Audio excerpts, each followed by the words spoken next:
기독교는 종교가 아니라 관계다라는 말이 있습니다. 우리 종교에는 의식이 있고 또 교리가 있고 또 규범이 있고 전통이 있습니다. 이런 것도 다 중요하지만 특히 우리 기독교는 하나님과의 관계를 중요하게 여긴다 하는 그런 말입니다. 성경에 보면 하나님과 우리의 관계를 여러 가지로 그렇게 말을 했는데요. 우리가 잘 아는 시편 23편에 보면 하나님과 우리의 관계를 목자와 양으로 그렇게 비유를 했죠. 그래서 우리의 선한 목자 대신 그분이 우리와 함께 하실 때 부족함이 없다. 당연히 목자가 양을 다 인도하고 돌봐주시기 때문에 부족함이 없는 것이죠. 또 신랑과 신부로 하나님과 우리를 이렇게 이야기했습니다. 신랑 대신 주님, 그리고 거룩하고 정결한 신부가 그 신랑을 딱 맞이하죠. 신랑은 신부를 책임져 줍니다. 보호해 주는 그런 의무가 있죠. 또 구약 성경에 보면 임금과 또 백성으로 하나님과 우리 사람들을 비유를 합니다. 그래서 성경에 보면 계속 이스라엘 백성이라는 표현, 단어가 많이 나옵니다. 이스라엘에 많은 왕들이 있었죠. 다윗 왕, 솔로몬 왕, 그 외에도 많은 왕들이 있었는데 그런 왕이 있음에도 불구하고 만왕의 왕이신 그 하나님을 왕으로 말씀하시고 우리를 백성으로, 그래서 택한 백성들을 돌보시고 다스리는 왕으로 그렇게 묘사를 했습니다. 또 뭐가 있습니까? 부모와 자식으로 우리를 또 얘기하시죠. 마치 부모가 자녀를 다 돌봐주고 하는 것처럼 하나님께서 하나님의 자녀들을 그렇게 사랑으로 돌봐주시고 또한 함께 하신다 하는 그런 말씀입니다.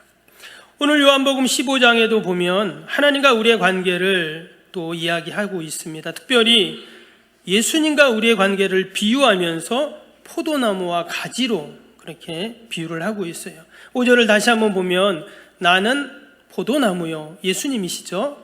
너희, 우리 성도들을 향해서 가지다, 이렇게 지금 말씀을 하고 있습니다.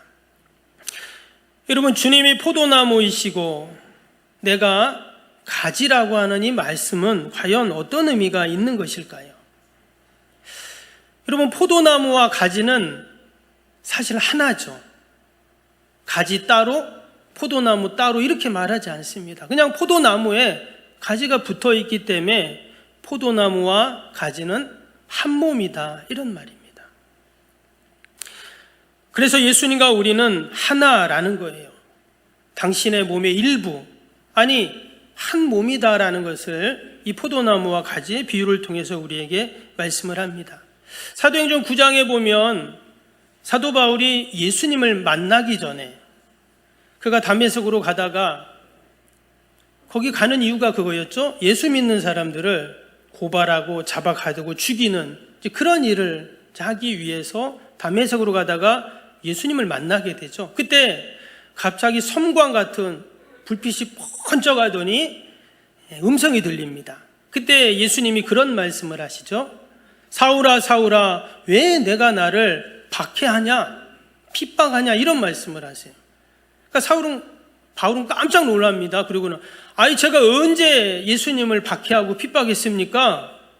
그랬더니 예수님이 뭐라고 하시냐면 네가 나를 박해했다, 네가 나를 박해하는 내가 바로 예수다, 이런 말씀을 하셨어요.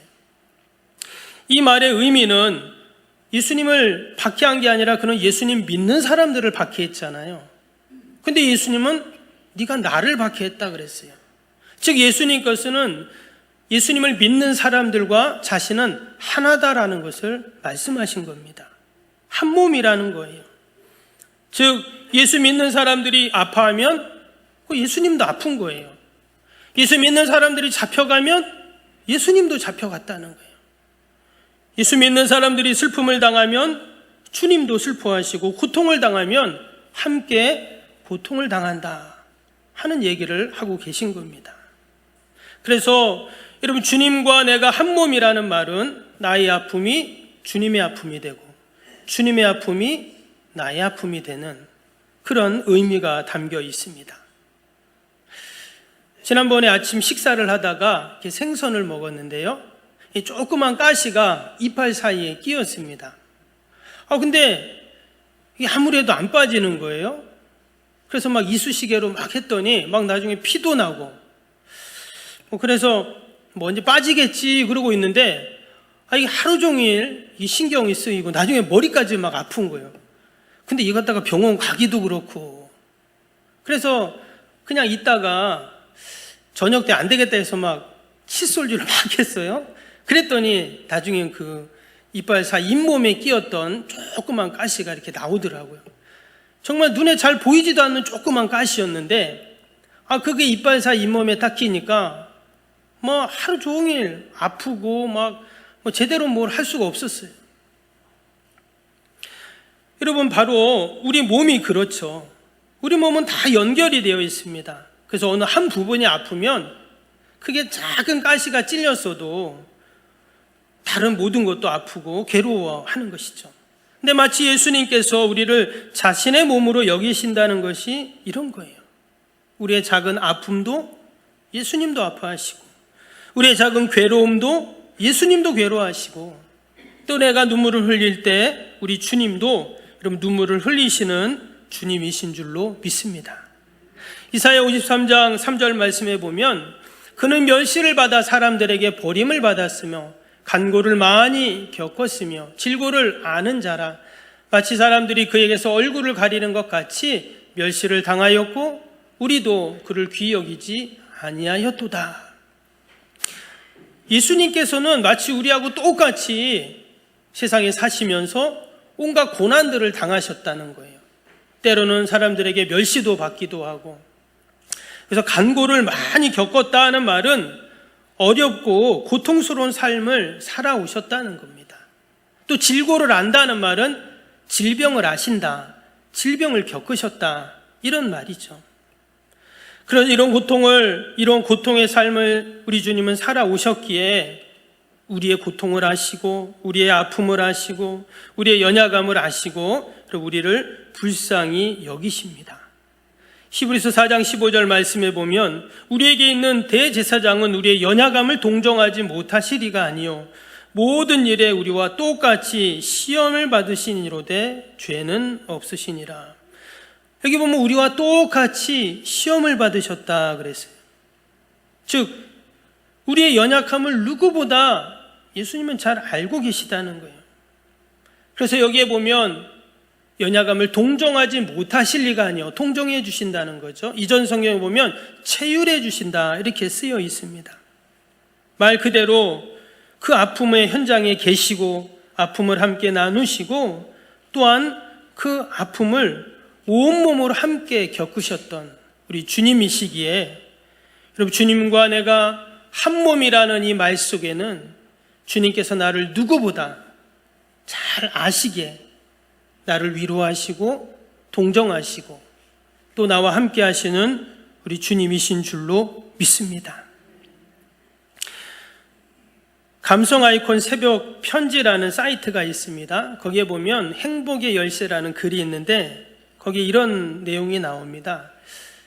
행복의 열쇠를 위해서 어떤 실험을 했어요. 어떤 실험이었냐면 미국의 최고의 대학이라고 하는 하버드 대학을 다니는 학생들과 그냥 아주 빈민가 출신들의 학생들을 서로 계속 만나면서 심층 인터뷰를 했습니다. 과연 누가 더 행복할까? 당연히 이것을 연구했던 사람들은 학력이나 사회적 지위나 경제적인 차등에 의해서 행복의 삶이 분명히 영향을 줄 거다 이렇게 생각을 하고 이제 연구를 한 거예요. 그런데 나중에 보니까 행복한 삶이라는 것은 학력이나 직업이나 경제적인 유무에 의해서 결정되는 것이 아니라 그 차이는 너무나 미미했어요. 그거 말고 또 다른 요소를 그들이 발견하게 됩니다. 계속 만나면서 관찰을 하고 질문을 하고 그들의 삶을 조사해 보니까 행복한 삶을 살아가는 사람들의 공통적인 특징이 있었는데 그게 뭐냐? 이 사람들이 자신이 힘들 때 누군가 의지할 수 있는 사람이 있었는가 없었는가에 따라서 결정이 됐다는 거예요. 우리도 살다 보면 힘들고 어려울 때가 있잖아요. 근데 여러분, 아무리 힘들고 어려워도 우리의 행복을 빼앗아갈 수 없는 이유가 뭔가? 우리 사랑하는 가족이 있기 때문에, 또 주님 안에서 하나 된 형제 자매 성도들이 있기 때문에, 무엇보다 하늘과 땅의 모든 권세를 가지고 계신 그 주님께서 나는 포도나무고 너는 내 가지야, 너는 내 한 몸이야 라고 하시면서 나와 함께 하시기 때문에 우리는 영원히 행복한 자들인 줄로 믿습니다. 세상 사람들은 혹이나 돈으로, 아니면 지식이나 사회적인 지위와 권력으로 그 행복의 기준을 따질 수 있어요. 그러나 우리 믿음의 성도들은 여러분, 주님이 나와 함께 하시고 내가 주님과 한 몸이기 때문에 우리는 늘 행복한 자들인 줄로 믿습니다. 신명기 33장 29절에 보면 이스라엘이여 너는 행복한 사람이로다. 여호와의 구원을 너같이 얻은 백성이 누구냐? 그는 너를 돕는 방패시요 내 영광의 칼이시로다. 내 대적이 내게 복종하리니 내가 그들의 높은 곳을 밟으리로다. 여기서 이스라엘이여 라는 표현은 우리 성도들을 말합니다. 우리 모든 성도들은 행복한 사람이다. 왜 행복해요? 여호와의 구원을 너같이 얻은 백성이 누구냐? 우리는 다 주님의 구원을 받은 하나님의 백성들로 우리는 다 행복한 자들인 줄로 믿습니다. 우리 한번 확인해 봅니다. 우리 옆에 있는 분에게 그렇게 한번 말씀해 보세요. 당신은 행복한 사람입니다. 한번 해보세요.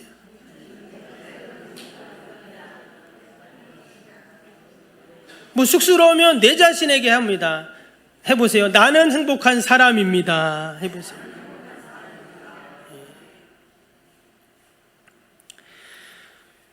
또한 주님이 우리와 한 몸이라는 말은요, 그런 슬픔과 고통뿐만 아니라 기쁨도 즐거움도 열매도 함께 하신다는 말씀이에요.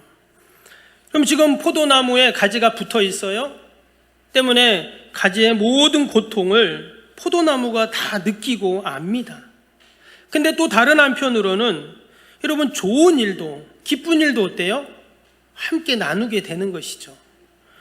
끝에서 밑에 11절 말씀에 뭐라고 했냐면, 오늘 11절 보시면 내가 이것을 너희에게 이름은 내 기쁨이 너희 안에 있어 너희 기쁨을 충만하게 하려 함이라 했어요.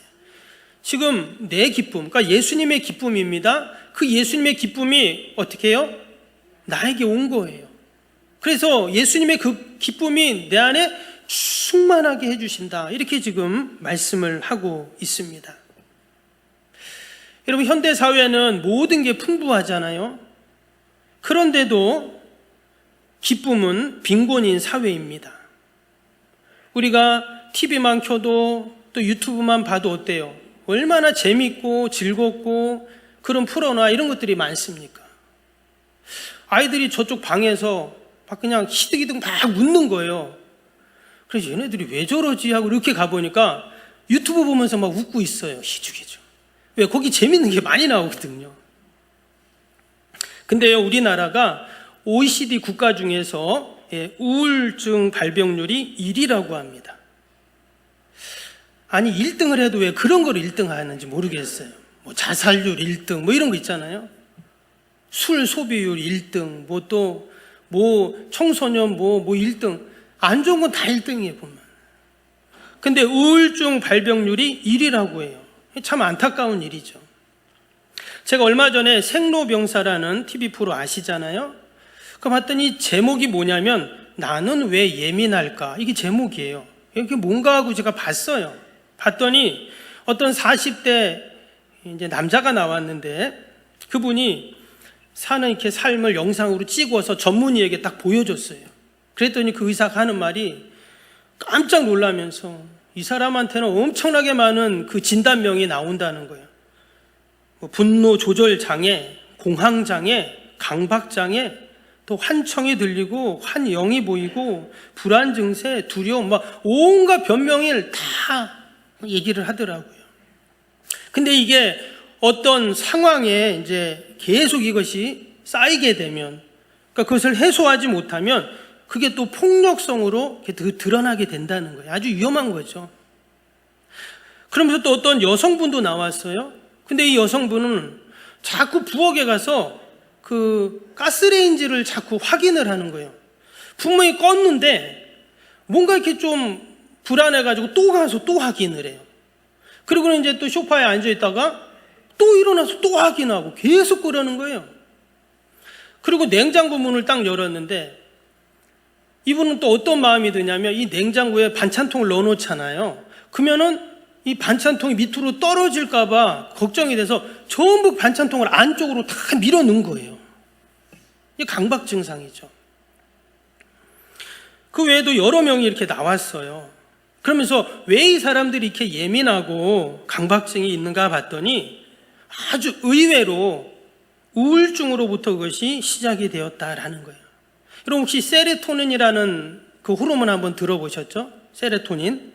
이것을 소위 행복 호르몬이라고 하는데 우리 뇌에서 분비되는 이제 호르몬이에요.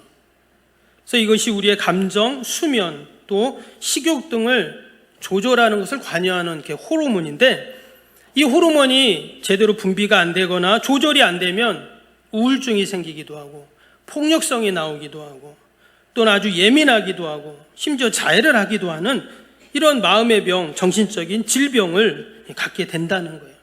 이러면 자신뿐만 아니라 주변에 있는 많은 이들도 이제 힘들게 되는 거죠. 그래서 의사들은 이 뇌에 있는 세로토닌 호르몬이 잘 분비되고 또 잘 조절될 수 있도록 규칙적인 운동을 하고 또 이런 음식을 먹고 그런 규칙적인 또 생활을 하고 이런 얘기를 해요. 그런데 가장 효과적인 치료법이 있다는 거예요. 그 효과적인 치료법은 뭐냐면 내가 좋아하고 사랑하는 사람들과 함께 시간을 보낼 때 바로 이 세로토닌이라는 호르몬이 최고로 많이 분비되고 잘 조절이 된다는 거예요. 근데 오늘 말씀해 보니까 예수님께서 뭐라고요? 나는 포도나무, 너희는 나의 가지다 하면서 주님이 마치 그 포도나무가 그 가지를 꼭 끌어안고 있는 것처럼 주님이 우리를 꼭 끌어안고 함께 계시는 거예요. 기쁨의 근원, 행복의 원천이신 그 주님이 나와 한 몸으로 함께 계신 겁니다. 실제로 여러분 가지는 이 포도나무에서 계속 영양분을 공급해 주잖아요. 또 혹시 바람이 불 때는 어떻습니까? 이 포도나무가 뿌리를 든든하게 내려가지고 그 견고하게 가지를 지탱해 줍니다.